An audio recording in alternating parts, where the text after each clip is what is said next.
culture of the Maya, because the Maya culture is so intimately connected to the idea of the rainforest, and also because it is a profoundly artistic and theatrical culture that has not been particularly well presented to the public in other entertainment products. And there's a real opportunity to do something both relevant and rich. And we tried and we tried and we tried, but we in fact did not succeed until Joan managed to get this through together. Yeah. In a team of hundreds of people, but hey. We're taking advantage of Dr. Batoon being here. We're beyond thrilled. And even though we're telling many stories and creating many really fun, thrilling, I think beautiful experiences in the land, including our new Encanto attraction, but we want to talk about our Indiana Jones attraction that is coming. Yeah. And the Indiana Jones attraction, while fictional, is based on, heavily influenced and inspired by ancient Maya culture. And so Dr. Batoon and other consultants that have been working with us have really, we've done, Joe, you know, extraordinary amount of research.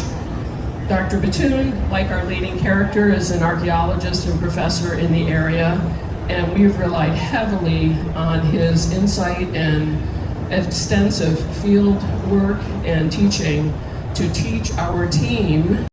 Good afternoon, everybody. Nice to be here. I'm really appreciate how Joanne and Joe invite me to participate in this project, because it has been very important to me. Since my entire life I've been not very happy with the way the Maya was presented to the world. So I decided to go into archaeology early in my life, and then I went through college, and I came to have a grad school here in the United States and interact with many Maya archaeologists working.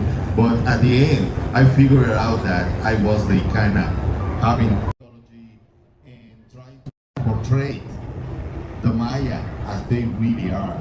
So with this opportunity, I have the chance to, you know, challenge other interpretations, basically. Yeah. It's important because when someone puts an image out that is not particularly accurate but is very popular, it makes it difficult for people to even recognize accurate imagery, because they have this other filter in front of them. So, well, that can't be right because it doesn't look like the thing I already saw. So because, I mean, this will be a fantastic adventure story, but it is set against a real culture. And the age is gone in which we can just go reaching into a bin of other people's cultural ideas and using them as we please. We need to create teams that are collaborative in this way, so that what we end up saying is something that people like Dr. Batoon want to have said. Yeah. Thank you. So, why are we telling a story about the Maya at Disney's Animal Kingdom? You see, this was the early concept art of the Maya temple. A temple like this that's really never been constructed, I think, anywhere. Although we should say, the Maya had a habit, this is just something you should know, the Maya had a habit of encapsulating really, really valuable temples inside of a newer temple. And so the best examples of Mayan architecture are buried inside other temples. What we chose to do here is to take the newer temple completely off, so we could reveal the look of a real Maya temple as it might have been in its prime. Exactly.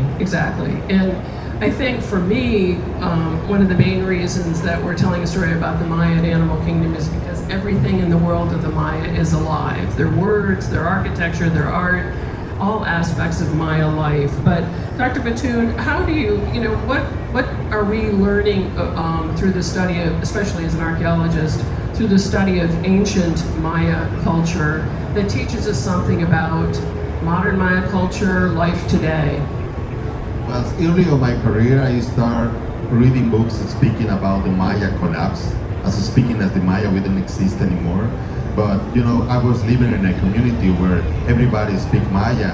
I mean, we're still alive, and it's a way I know, ne, we say in Maya language. And it's important to understand that most of the Maya art, which is from the past, it's alive. It's alive in a different way. I mean, we're probably not carving stone anymore, but we have designed this. I would love to have you talk about some of this. Yes. So, Dr. Batoon, behind us is the temple. Would you like to explain some of the details here and what they are and how they relate to Mayan symbology? Well, some of the main symbols I can see, and it's still in an archaeological site not too far where I live, named Ekpalam, is actually the entrance to the Wonder World, And you see this monster we named the Wits. It's actually, the entrance to the underworld. In the other hand, you had on the corners of the building, you have one of the most important deities of the Maya, who is Chak, and is the rain god, And we still have nowadays many ceremonies dedicated to Chak. We practice in small communities. I mean, just last week I went to a ceremony doing especially to Chak, as they've been done for many years. So you will, an erudite person who has studied Maya culture, especially in this case, late pre-classic and classic Maya, Yes. will be able to read this pyramid as well as murals and carvings and statues throughout the project. Yes, we work with Dr. Mark Zander, who's an epigrapher at Tulane, and he has written all of the glyphs. These are real Maya glyphs that could be read by Dr. Batoon or any other Maya speaker or reader of Maya glyphs that tell the story of the dynasty, the royal lineage of our site in this new attraction. So we have we have done the work, we have done the homework, because it's our privilege and our responsibility to do that. And I think we've all become obsessed with the Maya. I say Brianna Post, who's the creative director of the attraction, I think has earned an honorary master's in Maya studies at this point.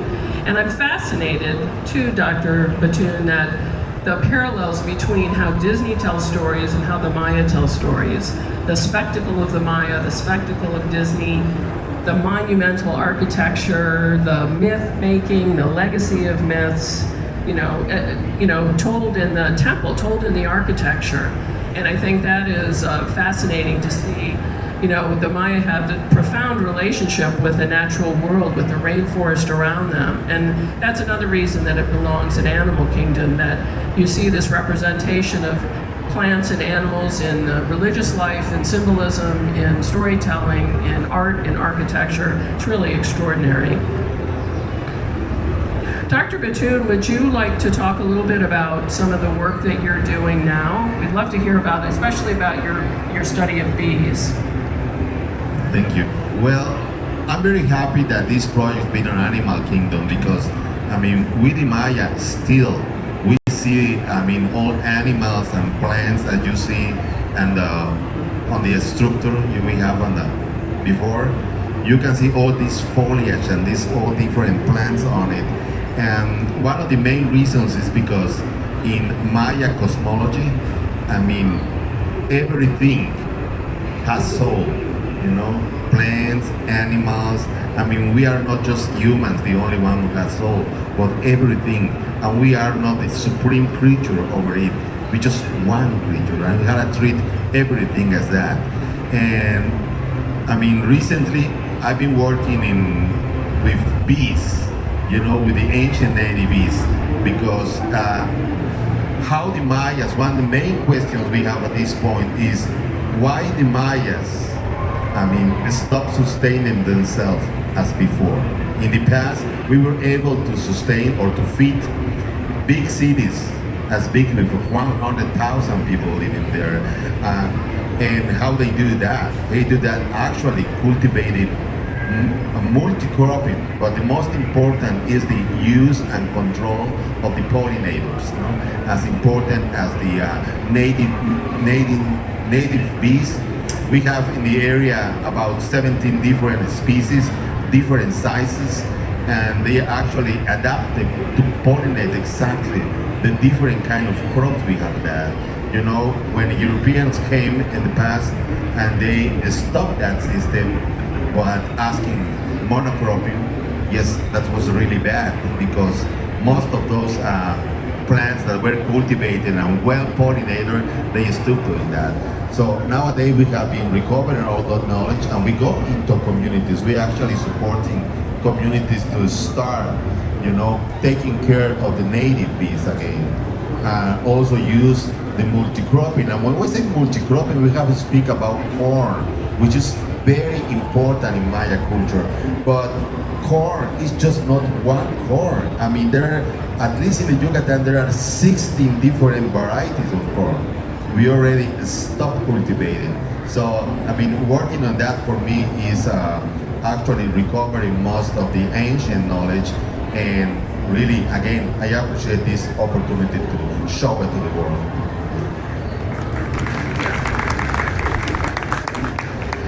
Do you want to talk about your work? I've been fascinated by your work with the contemporary Maya community and beekeeping.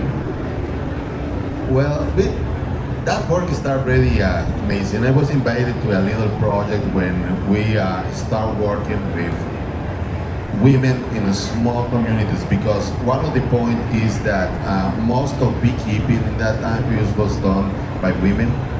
Beekeeping of stingless bees is something that can be done. You don't need to take the apiaries long ago because these bees don't stink. So you basically have your meliponaries, that's what I name it, in your backyard, and they can live together with you. And we start supporting and promoting the use of the meliponaries again with in 7 small communities around the city I live in Valladolid. And I mean, so these women actually start learning again from one ancient Melipone culture. We found to teach us back the knowledge. I mean, the main point is that thing is still alive. There is some people doing it, and we can recover it. We need just some projects to do it. Yeah, it's really amazing work, and I think it underscores this idea of collaboration, you know, the continuity of culture, of which I knew nothing before I started this project, and the amount of collaboration that I see in the community and that you brought to the team, and the amount of how much I've learned over time working on this project has been extraordinary. And the image behind us is the team traveling to Palenque, which is an extraordinarily beautiful site in Chiapas.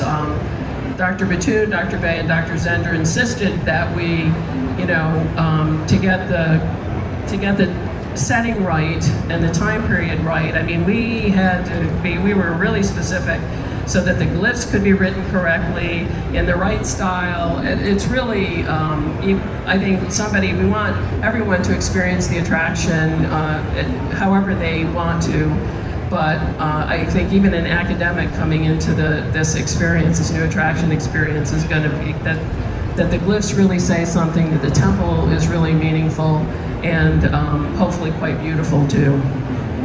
I mean, I wish you could bring some of the other collaborators, the artists. Yeah.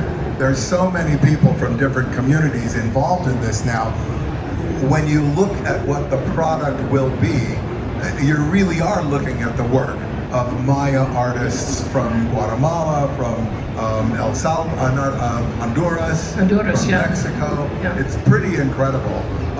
If you want to do your own independent research, and you want to find temples that are like this one, you can look up the Rosalila Chapel in Copan, Ekbalam, E-K-B-A-L-A-M, Ekbalam, a spectacularly preserved, so well preserved, you'd swear it was restored, but it's not.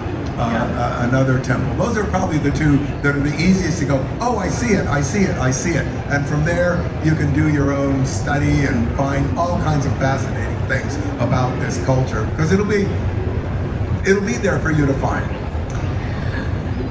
This is just an amazing project overall. I said yesterday in our talk that really the theme of the land is this idea that we're connected in a family of living things. And, we started thinking about this theme